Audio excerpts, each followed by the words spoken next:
today. And I'm going to have to go fast. But I love these lessons that we are having here in Luke. I love being in a gospel. And I love the way these quarterlies have been put together in this particular unit. Sometimes we get stinkers, and I don't like them very much. But whenever they have a really good one, I'm going to give them credit for putting together some really, really good lessons. And so these are really, really good, and I love them. And so I hope you're getting a lot out of them too. And so today we're going to look at expectant faith. So we've been developing this theme of what is faith? What does it look like? A lot of people want to reduce faith to an idea of that faith is just a set of beliefs that we adhere to. For them, faith is simply what you believe about God, and it has little regard for what we might trust God to do, maybe on our behalf, especially in the presence. For some people, faith is simply that is something that's looking to some time in the future when God is going to rescue us, when God is going to deliver us, or when God is going to finally bring us into the presence of God. And that is faith. That is a part of what faith is. But biblical faith, what we're taught in Scripture and what we're taught in the Gospels in particular, is a faith that says that you can look to God for His involvement in your life right now. Is He going to rescue you? Is He going to redeem you? Is He going to pull you into His presence into the future? Yes, if you've placed your faith in Him, right? But He's also at work right now in your life, where you are and where you're at. And we're going to get a picture of that today, as faith is something that believes that God can do what no one else can do. And so that's kind of what we're going to be looking at in this passage. Have you ever had a time in your life when you were surprised and something exceeded your expectations? Better yet, have you ever had a time when God exceeded your expectations? When has God exceeded your expectation? Anybody? Many times. Yeah. Almost too numerous to count, right? Let's just jump in here. And let's get to this. Somebody read for us Luke chapter 8, verses 41 and 42. Just then, a man named Jairus came. He was a leader of the synagogue. He fell down at Jesus' feet and pleaded with him to come to his house, because he had an only daughter about 12 years old, and she was dying. While he was going, the crowd were nearly crushing him. Okay, so we can approach Jesus with our needs, okay? Okay, so a couple things, just to lay a little background, low groundwork. I won't spend too much time in this. Jesus has just gotten back, okay? He had just crossed over the Sea of Galilee. He went into the region of the Gerasenes, and that's where he healed the demonic man. You know what I mean? The guy that had been enchained and, you know what I mean, was living in the tombs and all that. He just healed that guy and cast the demons out. They went into the pigs and all that stuff. And all the people of that region came out, and they basically plead with him to leave, right? And so Jesus does. Jesus leaves. They get back on the boat. They come back across. They're probably back in the area in and around Capernaum again. And now here, in contrast to people asking him to leave, we got these huge crowds that are waiting for him. Okay? They've been like wondering, where'd he go? Is he coming back? I don't know what he's doing. Where'd he go? And all of a sudden he's back. And so news travels fast. We got this huge, huge crowd that is pressing in around him. And we get this little phrase in there in top of verse 41. Just then. That's important, because this is a surprise moment. When you read just then, you ought to make a little note maybe, or think, surprise, because what happens next is shocking.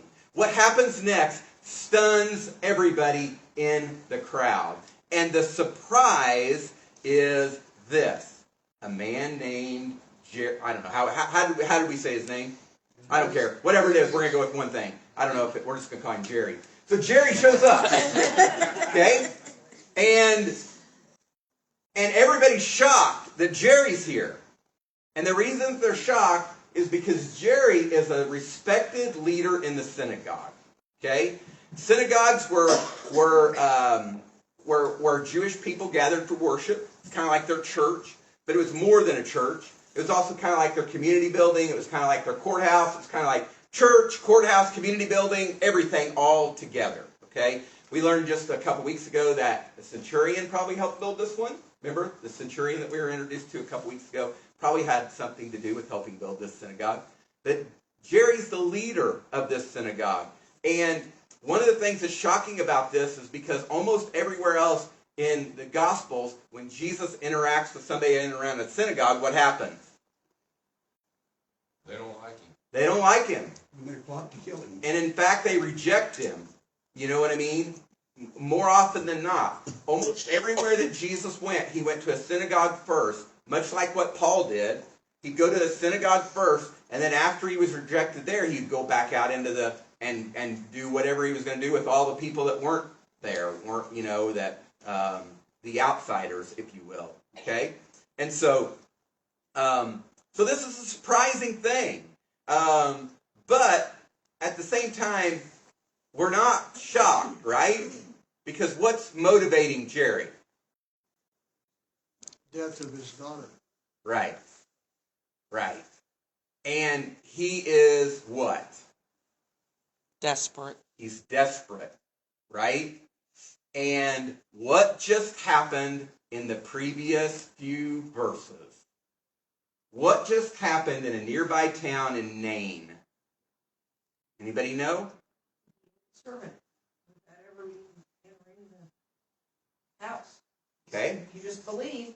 Okay. So in our lesson last week, he healed the centurion servant, right? But then the thing I'm actually pointing to was after that, he's leaving the city called Nain. And all of a sudden, he stumbles upon a funeral procession. And a widow's only son has died. He's dead. They've had the service. They're in their version of the hearse, headed to the cemetery. Jesus walks up to the coffin, touches it, and says, "Arise," and the boy comes back to life. Right? Wow. Wow. Right? Can you imagine that? I mean, I can't even imagine that. But that's what happened. Nobody even asked him. The widow doesn't plead with him. Nothing like that happened. He just notices her, knows the situation without being told, is moved with compassion for her, and goes and brings her son back to life. Okay? So, chances are, Jerry knows. Word like that is going to travel, right? And so here we have Jerry, this respected synagogue leader that is facing the loss of his only daughter, who is about 12 years old, and he comes, and he not only comes to Jesus, but he throws himself down at Jesus' feet, and he begs him to come to his house, right? Imagine, just if you will, just imagine all the emotions in play here. Can you relate to that kind of desperation? For a parent, can it be any worse? Right? Than what Jerry here is facing? So this is shocking in so many regards, and she's dying. It says it doesn't get any more urgent than that.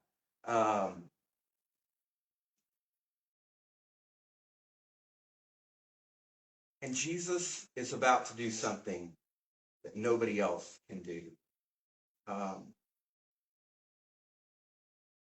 But in the midst of all this, we've got a human traffic jam. Right? Crowds are pressing in on Jesus, so much so that it says they're crushing him. It's going to be a little bit hard to get to Jerry's house, right? And I think one of the things that I just want to point out quickly before we move on is that there's nothing said about faith in these two verses.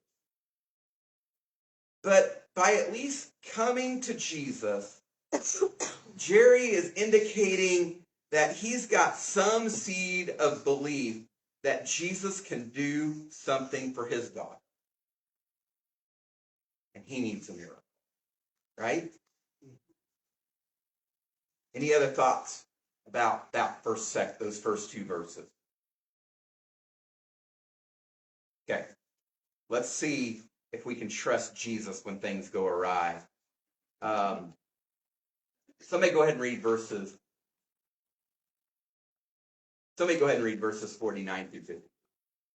While he was still speaking, someone came from the synagogue leader's house and said, "Your daughter is dead. Don't bother the teacher anymore."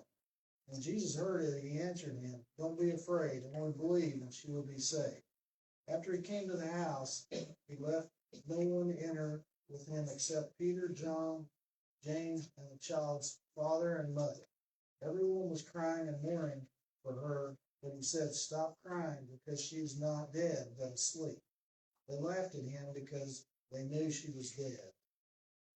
When do you find it most difficult to trust God?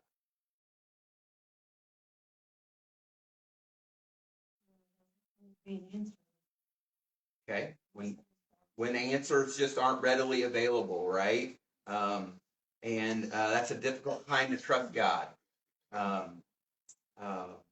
When else, guys? Any other times when is it most difficult to trust God? Seems like whatever you're wanting to trust him for is a foregone conclusion.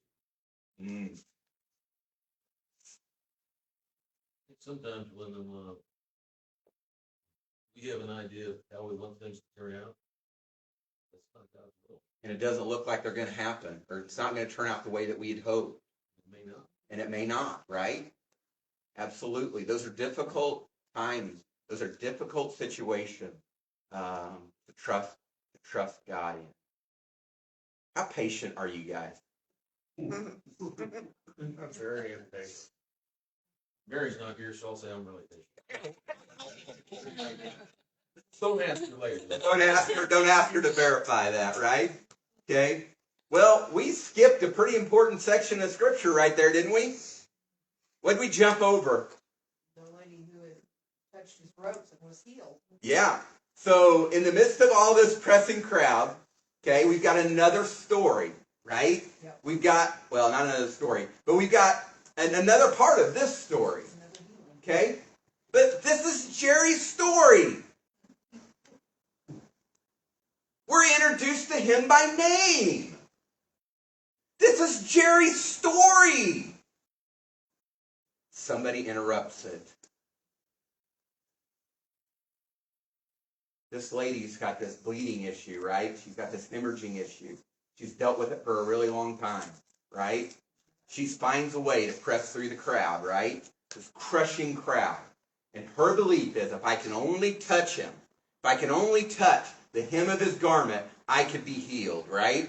So in the midst of this crowd, she finds a way to get to Jesus, touches him without addressing him, speaking to him, or anything. And Jesus says what? Who touched me? Right? And his disciples are like, what are you talking about? Who touched you? Everybody's touching you. And he goes, no, power went out from me. Remember a couple weeks ago that we heard that similar thing, that power was going out for him, and people were just being in the proximity of him and being healed. And then we got another account of this lady in faith reaches out, touches him, power goes out of him, right? And she's healed. And all of a sudden, we've got this interruption. Jesus stops. I'm sorry your dad isn't here because, I can use Joe instead, right? In an EMT situation, this woman is not the priority. This is not a life-threatening situation. She's dealt with this for years. This isn't a life-threatening situation. She would be, I don't know how they do it. How do they do it, Joe? She would be what? She'd be on the list of not Exactly.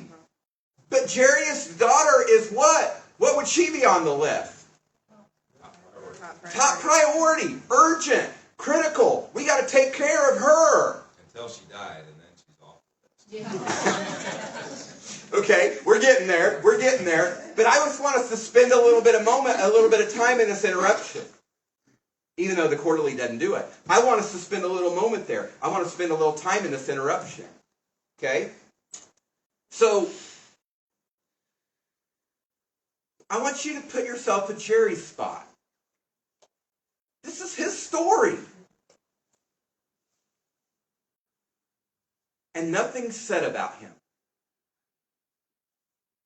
While Jesus deals with this woman. And I mean that, I don't mean that like, oh, because we know how he deals with her, right? He, nothing but encourages her and tells her how her faith has more than just healed her, right? But I wonder about Jerry. How did he feel? I think at that moment, a little disappointment. Yeah. Well, let down. Yeah. I wonder, see, I'm weird, right? You guys know this. You guys are figuring this out about me. I wonder about these things. I wonder about what did he do during this time? Is he fidgeting impatiently? Dude. I mean, Come on. we were on our way. Right? Does his face reflect resentment toward the woman? Is he looking at that woman like, are you kidding me? Are you serious right now? I'm an important person. I got to him first. My daughter's on death's door. Right. It's not just her. The whole crowd's pressing in around him. Everybody's holding him up. He's like, come on.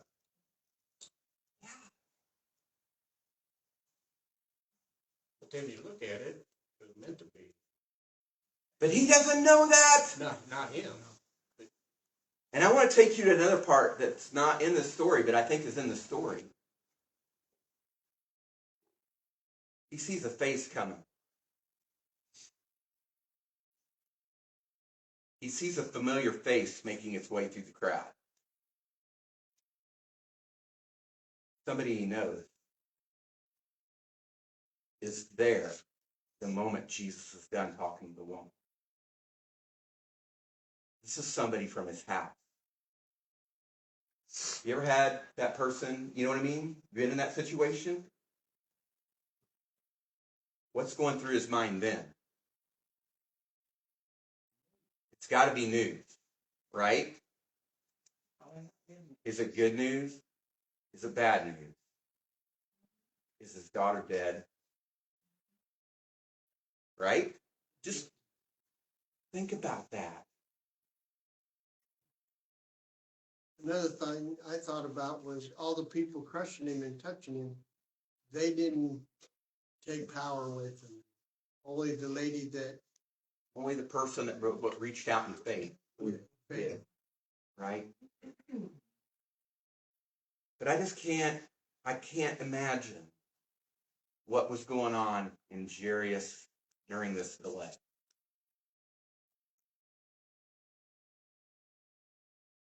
And sometimes we have to be patient. We experience delays all the time, right? My daughter doing better? Is she doing worse? The last thing he ever wanted to hear was that his daughter had died. Everything has gone awry, right?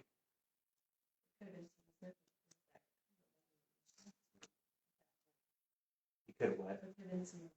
Oh, yeah. Yeah, absolutely. Absolutely could have been resentment there.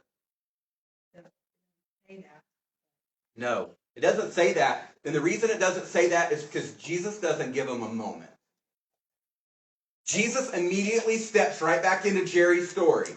So he's had this delay. He's had this moment. He's had this thing with his disciples and with the woman and the whole crowd. And that's why I talk about there had to be this seeing the person coming, right? Because while he's still speaking, who's he speaking to? The woman. He just finishes talking to her. While he's still speaking, someone came from the synagogue leader's house and said, "Your daughter is dead. Don't bother Jesus anymore." And then Jesus heard it, and he answered him, "Don't be afraid, only believe."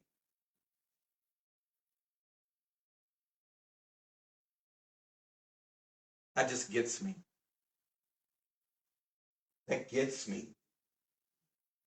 I kind of sense that the person from his house, when he said, "Don't bother Jesus anymore," I kind of imagine him trying to dissuade him from reaching out to Jesus anyway, because they were all against him. So I kind of see that as a stab toward him for going to Jesus to begin with, and a stab toward Jesus. Yeah, I think there's a possibility that we see we're going to see some other derision push Jesus' way in this story, for sure. But just that phrase, "Don't be afraid," or actually it could be almost translated, "Stop being afraid." It's a command. It's not like just don't be afraid, but it's like, okay, your fear is getting the best of you, stop. Stop being afraid. With those words, Jesus is giving him words of assurance. Jesus' desire in that moment, if it is a stab, and maybe it is a stab, but his desire in that moment is to alleviate doubt and strengthen faith. Every time you see Jesus anywhere in Scripture say, "Don't be afraid," or command you not to be afraid, he's trying to give you assurance, and he's trying to build up your faith. Don't be afraid, be assured, have faith, trust Jesus. Alleviate doubt, strengthen faith. That's what Jesus is doing when he says, "Don't be afraid." And then he follows it up and he says, take that fear, cast it out, and replace it with faith. And that's what he says. Only believe. Only have faith. Believe. Believe in me. What does faith do for us? Well, when you personally put your faith in Jesus Christ and him alone to forgive your sins, what did he do? He brought salvation to you, right? Faith activated salvation in your life. Ephesians 2:8. For it is by faith you are saved, right? That's it. That's the activator. That's the ingredient. A personal trust, putting trust in the revelation of who Jesus is, resulted in your salvation.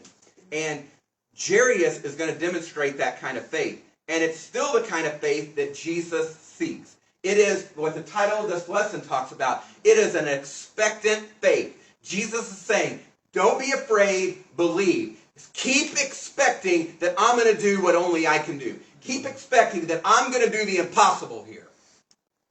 I can do it. I can handle it. And what is faith? I'm going to tell you again. If you didn't write it down 2 weeks ago, you can write it down now. Faith is believing a thing is so when it's not so in order for it to be so because it is so. What is Jesus wanting him to believe? What is faith asking of Jerry? Believe your daughter will be healed. Actually, in this case, brought back to life. Believe a thing is so when it's not so. Where is she alive in this moment? No. She's dead. Believe a thing is so when it's not so.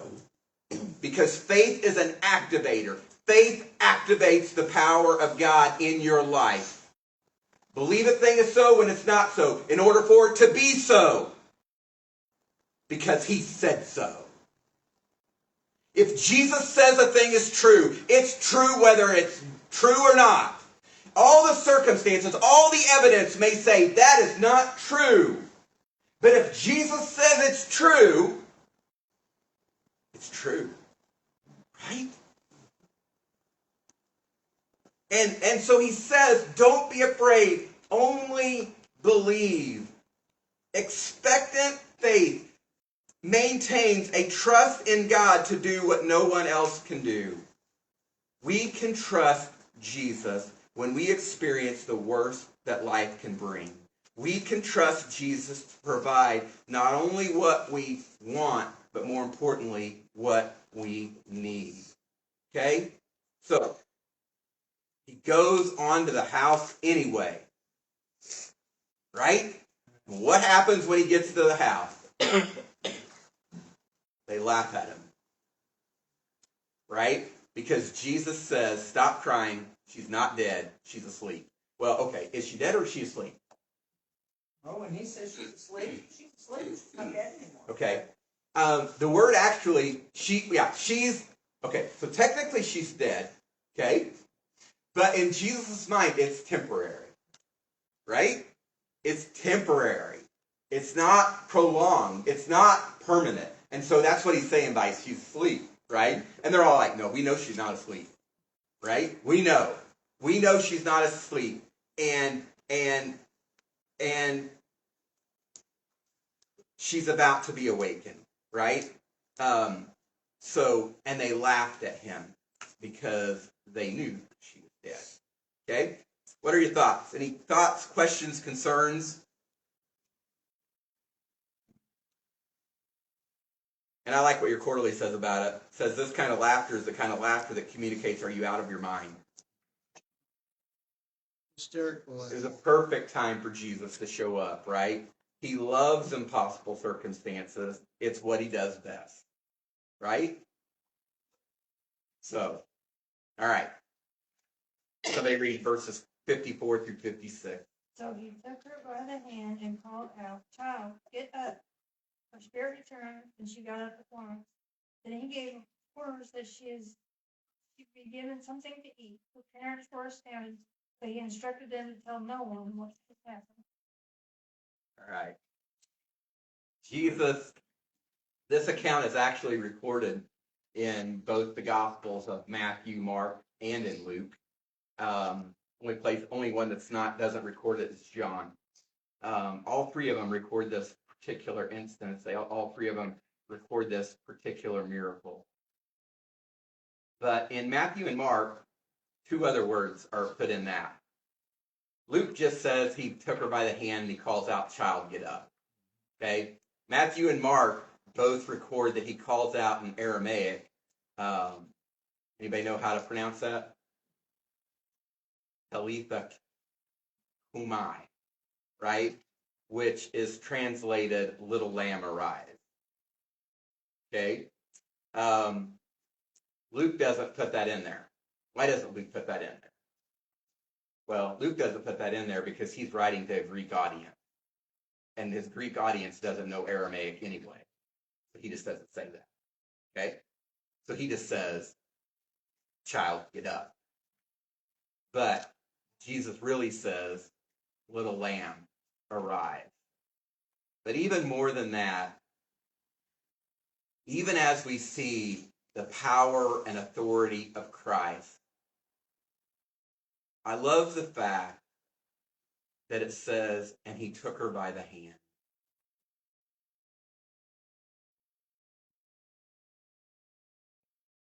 I just love the compassion in that. Right? He doesn't stand in the door. He doesn't stay at a distance. Remember, if she's dead and he touches her, he's unclean. But we've already figured out Jesus doesn't give a rip about that. Right? But I love the fact that you can picture this as well, that Jesus goes across the room. I don't know, sits on the edge of her bed. Her bed's probably on the floor. Kneels down beside her on the floor, takes her by the hand. She speaks softly. Little lamb. God. And immediately her spirit returns and she gets up. And he gives orders that she be given something to eat. The words get up in verse 54 are the same words that he used in Luke 7:14 when he spoke to the widow's son in the coffin. Get up.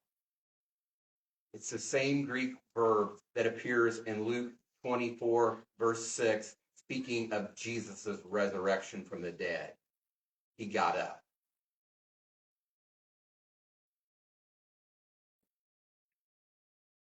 Mommy and Daddy are astounded. Right? Can you imagine?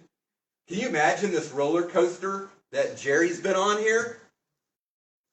Desperation to pleading to utter defeat to I don't know why, I don't know what he's doing, I don't know, everybody's mourning, now everybody's laughing at him, and now we're in here, and now he walks over, takes her by the hand, says, get up, and she gets up. They are amazed, they are out of their minds, they have went from the depths of despair and grief to what? Where are they now? Astonishment. Huh? Astonishment. Astonishment. I mean, they got to be like so happy. I mean, that's got to be like a flood of relief and joy and. Well, you got to think that whatever made her sick to die, he cured all of that too. Yeah. So, he got her up and said, feed him. But can you imagine not telling? That's where I'm coming. So that's where I'm coming, right? So this is where they're at. So what do you say? And then he turns around and Jesus says, don't tell anybody. Don't tell anybody. That makes him want to tell him even more. Okay, and this is odd. This is unusual because this isn't the first time Jesus is going to do this. But and it's also odd because sometimes the demonic man, remember, wanted to go with Jesus, and Jesus said, "No, you can't come with me. You go home and you tell everybody what God has done for you." And now in the very next healing, it's don't tell anybody.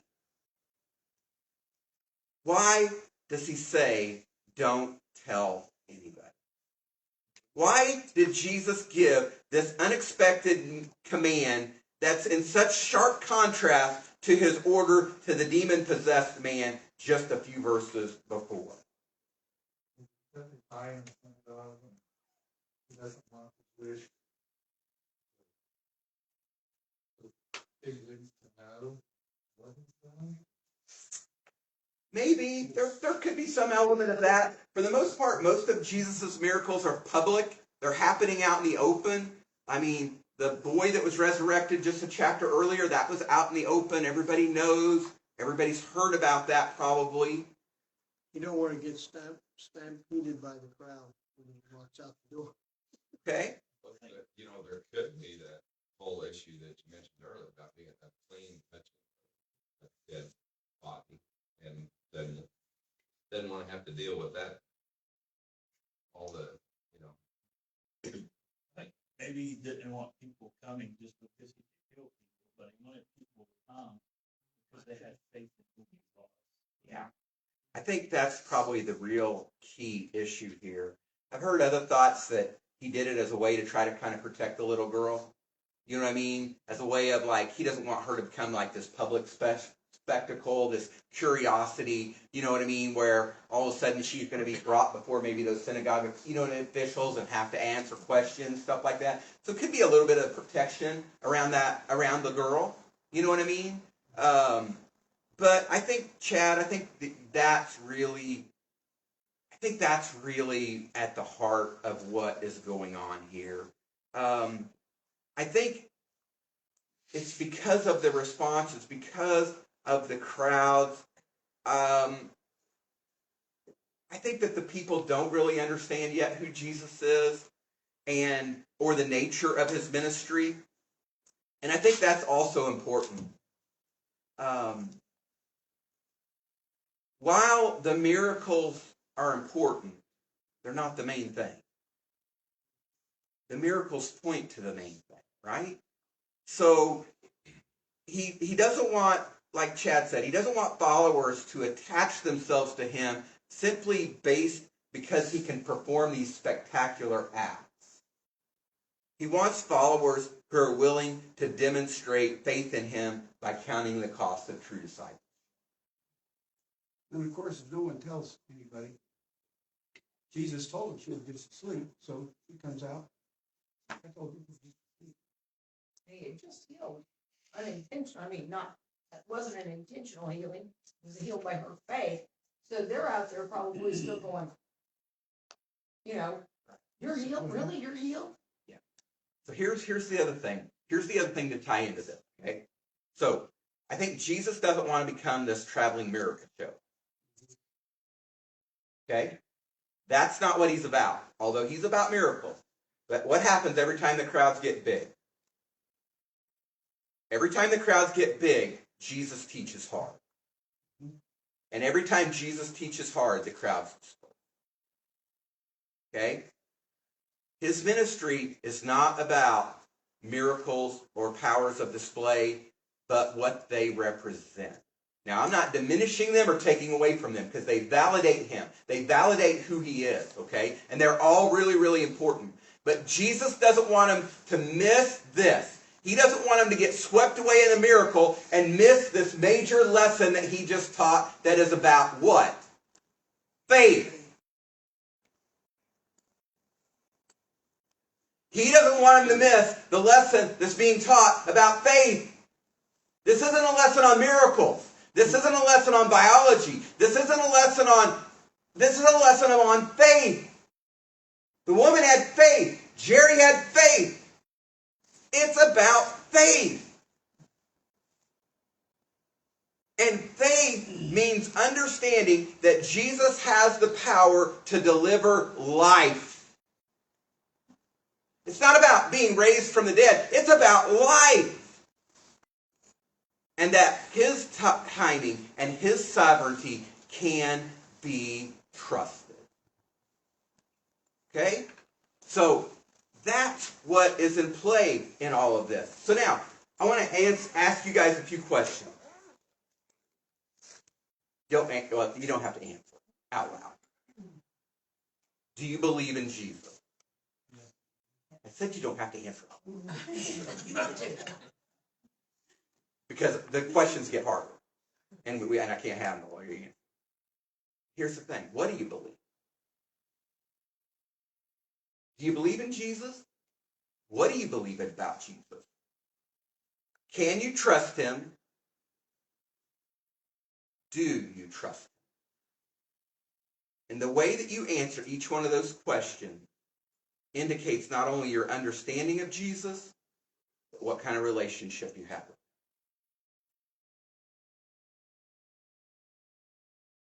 You can trust him. You can believe. And you can trust him.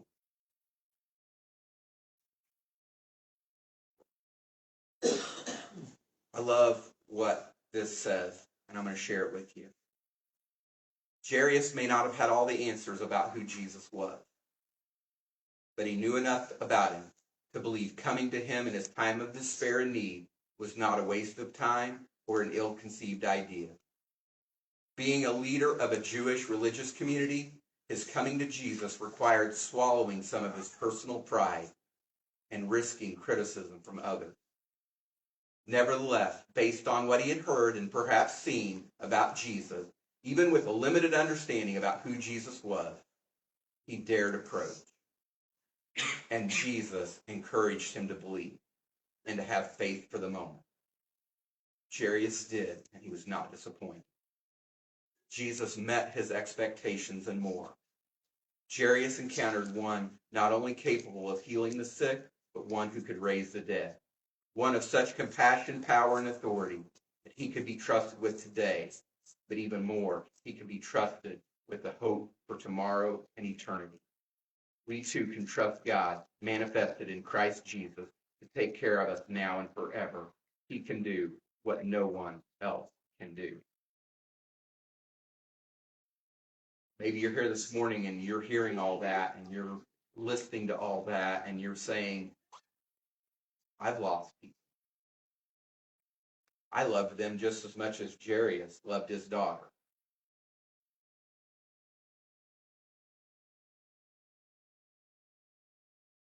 Jesus brought 3 people back to life during his public ministry. He raised the widow's son, he raises Jairus' daughter, and he brings Lazarus back to life. And they're amazing. They're absolutely miraculous displays of Jesus' authority and power over death. But what happened to them points to the Christian hope of final victory over death itself, which is based on the resurrection of Jesus himself. The mourners laughed at Jesus when Jesus said, the girl's not dead, but sleeping. Because in their mind, death always has the last word. But they were wrong that day. Because Jesus showed that he has the last word. He still does. And I know some of you have lost children, grandchildren, husbands, wives, brothers, sisters, people that are close to you. Jesus still has the last word. And the last word is victory. You hear that? For those that trust him, those that put their faith in him, the final word is always victory. Mm-hmm. Next week, we're going to talk about praying faith. Luke chapter 11, verses 1 through 13 will be our text. So in case you don't have a quarterly, look up Luke 11, 1 through 13, and pray for one another, encourage one another, love on one another. See you Thursday night. Everybody got all their instructions that they need about Thursday night? Deliver it to the challenge house between 5 and 5. Okay. We don't need to pay and serve. We just drop it off and then. Okay. Great. I'm getting you out of here 1 minute late. So, that's pretty good. That's pretty good. Sorry, we kind of had to hurry, but I wanted to get through. We had to get to the end of that today, okay? So I kind of pressed on just to get to it. So